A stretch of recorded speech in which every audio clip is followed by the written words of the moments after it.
Hello and welcome to a new episode of the CTO Show with Mehmet. My name is Mehmet, and as you know, in each episode, I cover different topics from emerging tech, AI, cybersecurity, digital transformation, and also I talk about startups and entrepreneurs. And as you know, also in some episodes, I have some guests who are subject matter experts in their field.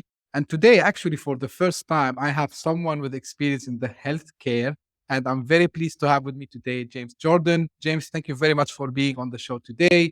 Can you please introduce yourself and tell us a bit more about you and what you do?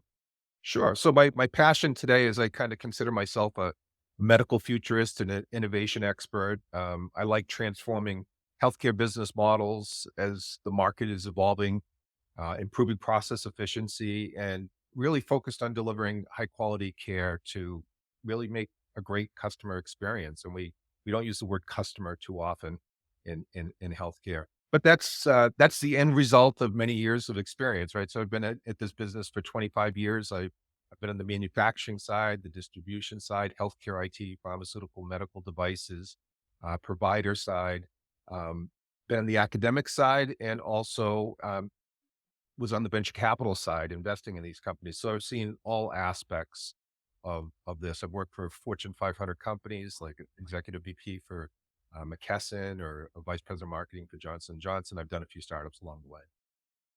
That's cool to know, James. And again, thank you very much for being on the show today. So my first, real question I would say now, as a distinguished service professor of healthcare, and you work in some very uh, prestigious universities, what trends do you see emerging in the intersection of technology and healthcare? So I think, it's funny. That's how I got to Carnegie Mellon University in the first place. I showed up around 2007, and I knew healthcare reform was going to happen in one form or another, just by the nature of the baby boomers, the pig and the python, right, coming through the system. And so historically, it had been the manufacturing innovation side that was driving everything. But if you really look at the cost in the system, it's insurance, it's providers, it's administrator, it's paperwork. And so I think there needs to be a digital transformation in healthcare. And so, we've always thought historically of the products themselves. But I think today a lot of the work is going to be in improving the business models of healthcare, making them more efficient, predicting patients, their healthcare issues before they become acute. And that's sort of the direction where we're going. So with that, we have a lot of trends in the operating room. We have things like augmented reality when you're doing spinal surgery. So if you think about orthopedic surgery, it's actually, when you think about the problem, it's amazing how well orthopedics have done over the past 30, 40 years. But basically, you're realigning these bones. In some cases, you're drilling things and you're putting metal rods in, and you're trying to keep the natural angles of the body. Well, if you think about it, the minute you put the patient on the table and you move them in any format, you sort of wrecked your entire plan. And so there are systems today where they can take their preoperative planning and they can actually overlay it onto the patient during the surgery. And as they move, they can keep their plan current, which is quite fantastic. We see robotic surgery. We see us doing more precise things with the ability to do things more minimally invasive instead of cutting people open. And on the precision medicine side, we have situations where we're building machine learning and artificial intelligence models. So one model I really like, it's on pancreatitis. So long-term pancreatitis is very high probability of turning into pancreatic cancer. And so the question is, if you have a general practitioner and he has special situations, you and I could have the same show up with the same issue, maybe call it eczema, something simple, right? And for the person who doesn't have pancreatitis, let's put some, cream on it and treat it that way. For someone who has pancreatitis, that's a symptom that maybe they're going down a different pathway. And so can we anticipate that pathway? If we can't stop the disease, can we slow it down? Those are incredible things that are going on. And then we have all sorts of uses of computer vision and things like that, billing side and the detection side, to be able to make sure that we can detect billing and fraud detection and different things like that. So we're really seeing new categories of things being done. We're seeing operational efficiency. And I think the holy grail will be when we start reaching outside of the healthcare system and bringing in what I would call the preventable information. Really, they say these are estimates, but 60 to 80% of the prevention information is outside of the hospital system. So I mean, just think of my watch here, right? I can do blood ox, EKG, Yeah, a fall now, right? My doctor doesn't have any of that. And it's every time when you do what I do, every time you have your annual primary care visit, you actually end up nerding out with the physician. And so often we talk about, what's missing in the system and how much, work he has to do today administratively in the system instead of the system keeping up with him. So I think these are the trends we're starting to see. that's very informative. Now, this because like we talked about how things moved fast, and specifically uh, after the COVID-19, after the pandemic. How did you see, the healthcare landscape change when it comes, of course, to technology? And, what are the most significant developments in remote care and telehealth? So I think the one thing that COVID did was it drove some learnings in public health. So public health and healthcare delivery are theoretically two separate systems, right? So public health is sort of a national defense, if you will, and healthcare is about keeping your population healthy so they can be productive. But they should talk, and they historically haven't.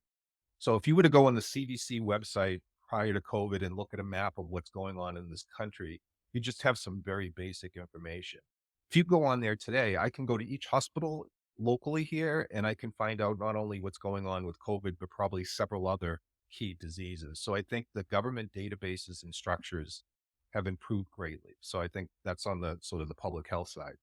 On the healthcare delivery side, people have been trying, the patient has been trying to do a lot with remote and telehealth and telemedicine, but the healthcare system itself had been a little reluctant to do it. There was a preference to see people. And so what COVID did was unlock a series of codes, reimbursement codes, that allowed physicians to get paid for doing this. And so now when a patient demands something, there's actually a payment code to be able to do that. So previously there weren't a lot of codes to do telehealth or telemedicine. And so that would put physicians in a situation where if you come to my office, I get paid. If you don't come to my office, I don't get paid. And so that has been remedied. And I sit on a board with a couple people that during COVID, where person was from the insurance industry, and they said, "Oh, this is going to reverse itself after COVID." And my comment was, "No, this is never coming back." And in fact, you can see a little friction now in some of that. I mean, when I did my primary care visit this year, I had a text that said, "Be in the parking lot at this time and we'll text you when you can come in." And I came in and I went right into the room, had my visit, and I left. Um, People are starting to reverse that, and you hear people complaining about that. They're saying, why can't I get that kind of service? Why should I be a human queue? And so I think that we're going to see patients sort of demanding these things. And then I think is an acknowledgement of mental health and behavioral health issues that came up during COVID, that now we're seeing this government push even on recognizing that these are important details to help people with. Yeah, this is became like, I think, a norm now, especially the mental health part. Now, I want to go back, because you mentioned something important about the data. And I think, you know, uh, as we call it, data driven is something very important. So how do you see, or like how do you are predicting data driven healthcare, not only for this year and even beyond? And how do you think patients and practitioners can use these insights to improve their health and care delivery in general? So maybe we should start with the future projections and then work Yeah. backwards to the compromises and realities of today. Maybe that's the best way to do it. So there's a real push for digital health, and underneath digital health, just to give you a sense of, you'd have a real-time healthcare systems where, patient demand and public health are connected. You'd have AI medicine. You'd have all these abilities to predict things. That's where we're going. The World Health Organization, they keep a set of codes. It's called the International Classification of Diseases, and it's for morbidity and mortality. And historically, it wasn't meant to be the backbone of the reimbursement system, but it tends to be the backbone, at least of the US reimbursement system. And so they do different versions, and version 11 has been approved and due to come out, even though the United States hasn't adopted it, but it's designed for digitalization of the healthcare system so that there's real clear algorithms and a lot of clarity where the those codes and the technical codes have come together. So there's another group called SNOMED, and SNOMED is a nonprofit group that helps the electronic health record people define all the clinical terms in multiple languages. So these two groups have come together. And so that's going to be the future backbone. And that's going to create a lot of clarity because a lot of challenges in our system today is you can do things several different ways. And so if we can get them down to one or two different ways, and those are comprehensive systems, that's going to work out beautifully. And I think of the healthcare system as a donut. And inside the donut hole is the healthcare system. It's about 18% of the economy. And the rest of the economy is really dying to get in and help out. But the way we do business is different and has to be learned. And it also has to be communicated how that business works. And so again, I think the ICD-11 code system is going to help with that. But we can see recently successes and failures of people who don't bring in their skill set appropriately and recognize healthcare. So Amazon has really crushed it, I think, in the past year or so, or 2 years, with some of the business models that they've been doing. Now, they learned because they've got 25 years of experience where they had some wonderful failures early on where they said, I'm just going to take my consumer business model and I'm going to jam it into healthcare, and it didn't work.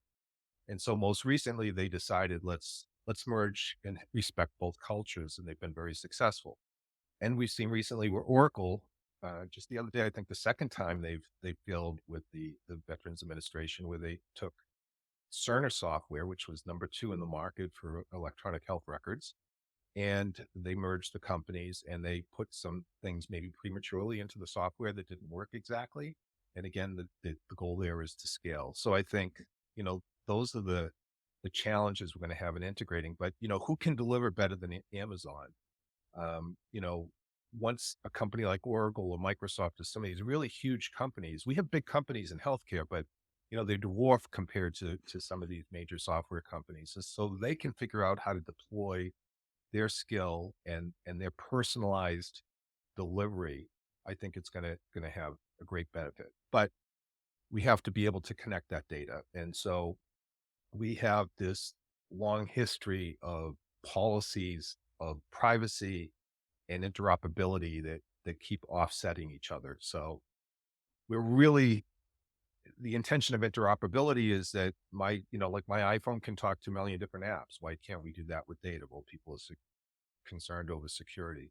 So I think in the short term, before we hit this long-term vision, in the short term, we're going to have situations where we're going to pause and we're going to have most of the advancements happen inside the closed loop, what I call the closed loop part of the healthcare system, where it can be controlled. I don't see us connecting until we get a little more cybersecurity mature, I guess, would be the way to describe it. It's good you mentioned this because actually it was my next question to you. Now, it's not only in the US. Like I live here in Dubai, in the Middle East, and like healthcare specifically, it's a highly regulated, like vertical, I would say. But what do you think? Like from cybersecurity perspective, because the majority of the news we see when it comes to a cybersecurity event is related actually to healthcare. Like, um, where do you see like there should be more, I would say, effort from CTOs and from CISOs to make sure that like the cybersecurity part is covered? So I think that so first of all, if you some of the professors at Carnegie Mellon are specialists in black market and cybersecurity, so I can only share some of the conversations I've had with them. A healthcare record is infinitely more valuable than stealing my credit card because it's with you for life. And I've actually, my dad had an interesting experience where he had his cataract done in his right eye, and 2 years later went to do his cataract in his left eye, and it got denied because his left eye was already done in Wisconsin. And so, these records are infinitely more valuable. And so what you have is an historic healthcare system that has very much legacy infrastructure that's pretty new at connecting to the cloud. And you've got these policies that say you should connect to the cloud, but every time you make a new connection, um, you have a risk. And the more connections you have, the more risk that you have. And so that's sort of the hypervigilism of healthcare is they're going to be very sluggish or really need to be pushed to be able to connect and go see that total vision. And I think what we see in the consumer companies right now is cybersecurity is as much part of your business model and your brand as anything else. And I think that in healthcare, we need to start sort of understanding that. Yeah, that's very informative, I would say. Now, talking of, because you mentioned something very interesting now, like how it's important also not only to deploy these technologies, but also how do you see it's possible, or do you see it possible of making healthcare uh, in general a hub for innovation? I mean, because when we started to talk about digital transformation, like a couple of years back, and then every expert start to say, like every company now should be a technology company, right? So, from healthcare perspective, how do you see this can happen in again a vertical that usually people think about it only from one way perspective. They just provide a service or a care for their patients. So how healthcare can become more innovative and drive also the change towards like new innovations, new ideas, and maybe new technologies. So I think that there's government activities going on. So I think in the past decade, we actually have a technology group in the government that's responsible for pushing innovation and helping and facilitating security. So that infrastructure didn't, exist to the scale it does today. And so I think that's step one. In step two, I think that it's going to end up probably you would like to think that the motivation is going to be, we want to get closer and more preventative and more helpful to our patients. But I think that most hospitals are operating at less than a 4% margin. And it's going to be financial. And I think that's okay because I think the paperwork, the inefficiency, the inability to um, not even be AI, but just predictive and data analytics is something relatively new to this industry. When I say relatively new, the past 20 years. And so I think people are going to sort those matters out. I think the first motivation is going to be more, financial viability. I see. And also, James, because you work on the startup side as well, are we seeing a slowdown in health tech, or are you seeing maybe now with AI coming again to the picture, maybe there's a moment where everyone is waiting, and then we're gonna see like a boom again in health tech? Where are you seeing things moving forward? So when you say health tech, you talking about the software side only, or are you talking about all the products? All the products. Okay. So, I'll go through them in general. So the medical device business in 2008 started consolidating. And so what prior to 2008 was a very robust startup world, has really been a difficult segment. And so probably at this point in time that the roll ups are starting to be complete, I can predict in the next few years that startups might come back, but it's been a very tough area for a number of years now. In the pharmaceutical area, it's gone the other way around. That Hmm. big companies, you've heard the stories that, a new drug cost 1.6 billion to 2 billion to bring to market. Well, it's true and it's not true. What's true about it is all the failures are dialed into those dollars. And so the question is, how can we have less failures or how can the cost of failure be less? And so I think Big Pharma has discovered the startup world is a great place for that because if you did all these startups and you get to sort of a phase 2A or phase 2B, which means, the data's in humans and it, has some data supporting its potential success. it's probably cheaper for a pharmaceutical company to buy that startup company. So I think that's a very attractive space. And healthcare IT, I think, is really what's been booming probably since at least the past decade. So as we realize that we need to spend money in the system, and we realize that for the general software industry, they don't understand the business models and the norms on the flowcharts even of how to operate in the healthcare system because it's very different. So we needed the people with that skill to or partner really with the people that know that business. And so we've seen software people and healthcare people coming together and doing all sorts of really cool things. It could be from billing, precision medicine, um, drug discovery models. So I think that that's, a very hot area. And the diagnostic business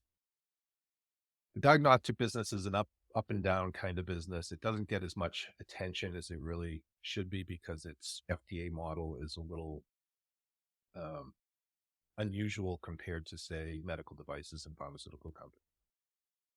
Yeah, that's great. And just because you're close to academia, right? So usually anything new or breakthrough, first it comes from, the idea comes usually from there.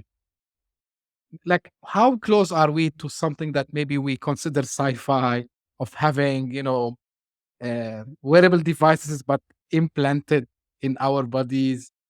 And are we close to these things that we might be thinking they are, I would say, sci-fi? I mean, what is the next thing that we can expect? Because you are again, working in the academic side as well. What is the next big thing in the healthcare from technology Yeah, perspective? so we already have things, and we have some things that you probably know from the old days that are way more advanced. So we think of a pacemaker, right? I don't know if you're maybe remember your grandparents or something. They have a pacemaker. They'd have the old dial-up phone, and they'd have to put a coupler in, and they would send the information to their doctor, and the doctor would figure out if the battery life of the product was working. Well, today that's gone to a whole nother extreme where I have a defibrillator device, and in my house, I have and I'm not wearing one. I'm saying the gentleman. We have wireless in the house that's actually feeding information real time to the physicians. And in many cases, these physicians they have a monitoring system going, and they can not only make sure the device is working well, but they can actually see the patient is having issues. And so it's very interesting to, observe what Medtronic and Abbott are doing with some of these things, because you'll actually have a patient called in and not realize that their defibrillator had been going off because it was doing so in such a light manner they weren't feeling it. And the doctors are able to engage with the patient before there's an event. We have something called cardiomems, which is a little chip that sits on your pulmonary vein that can sense pressures and different things like that. So we have more and more devices that are starting to take our traditional implants and be able to, share information, important information to make sure the implant is maintaining itself, and maybe to give some feedback on your anatomy and things like that. So, and then we have a lot of wearable devices. So, if you had probably heard the term a Holter monitor, it was a big Yeah. thing, right? That they couldn't figure out what was going on with your heart while you were at your doctor's office or in the hospital because your events was so random and spaced apart. They'd make you wear this thing for a week, a month to be able to figure out what's going on. Well, now those are small wireless devices that can be worn. So we're going to continue to see that, and then we see some of these devices being used in industry. So, the warehouses now have these back braces that can, track whether people are lifting correctly or not lifting correctly, and take corrective action. In nursing homes, we have, you know, gait information and different things like that to maybe anticipate whether someone's having a fall.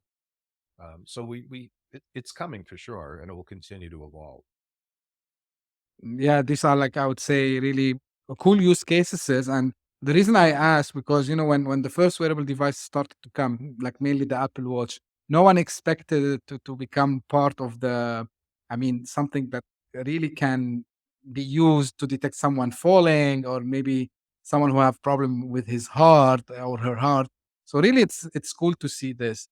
We're Um, gonna have another privacy debate on that, right? So, I mean, I think that for people that have these devices and they're retired and elderly, it's not something that they worry about. But for someone who maybe has one of these devices in their 30s and 40s, can an employer discriminate on that? Can I discriminate on other aspects of your life? There's going to be a whole debate on that. yeah, I agree with you because also like I've seen something like if Apple or any other company that stores this data get breached, it's like it's a big issue, right? Because maybe you have um, sometimes really critical data that you don't want anyone to know about it, like medical records, I don't know, like some Sure. different things over there. Um, so, like, of course, the technology is something really, really fast, and like we keep seeing changes all the time. Like, of course, with with your experience, James, like what advice you can give to people to stay up to date with all the innovations, all the news, like how they can keep up to date with all the changes that are happening, especially again in the Yeah. So, healthcare. so I think that so there's a prevention and an acute question built in there. So from a prevention perspective, I think there's a number of devices today, whether it's your watch. I have a blood pressure cuff that goes into my Apple Health. I have a scale that goes into it. And the prevention part is all of us sort of understanding our health and its impact on us. So, for example, I can tell you that if I had a drink last night, my morning blood pressure will be up. I can tell you, if I ate certain things on a weekend, that on a Monday I will weigh 3 pounds more. And so this is sort of self-education, right? If this were a drug trial, I'd become my own control, right? What works for me? And so I think, you know, all of us need to start getting control of our own health and cause and effect and what works for us and what doesn't work for us. So I think that's piece one. Piece two is as we think of our health in the future, keeping up to date on what technologies are available for a procedure perhaps that you may need, a minimally invasive surgery versus an open surgery. What are the pros and cons? And really, making sure that you have places to go when you need that information or you have physician providers. So a lot of young people right now, young people move around a lot. And so when they move around, they lose their primary care practitioners. And a lot of times they're also very healthy, so they don't even think about doctors. But I was talking to my daughter about this recently. She just moved and I encouraged her to just get her annual visit going. And she was shocked that it was going to be 4 or 5 months before the doctor that she wanted to go to would take on a new patient. And so I think, Oh, for all of us, try to find a dermatologist that you're not on the list right now. In fact, if you can see, I've got a few little burns going on that I just went to the dermatologist and they burnt some stuff off me a few weeks ago. Um, if I try to go to that same dermatologist today, they have a 7 month wait list. So I think you need to be proactive, have your annual visits, and form a relationship. I mean, just think about working with your local plumber. If you've never been a customer before, right? You're not going to get top priority. So when you're in the primary care practitioner, you're his or her customer. So you need to form the relationship. yeah, 100%. And I would say, like, being yourself an expert in this, please listen to what James is saying. It's very, very important.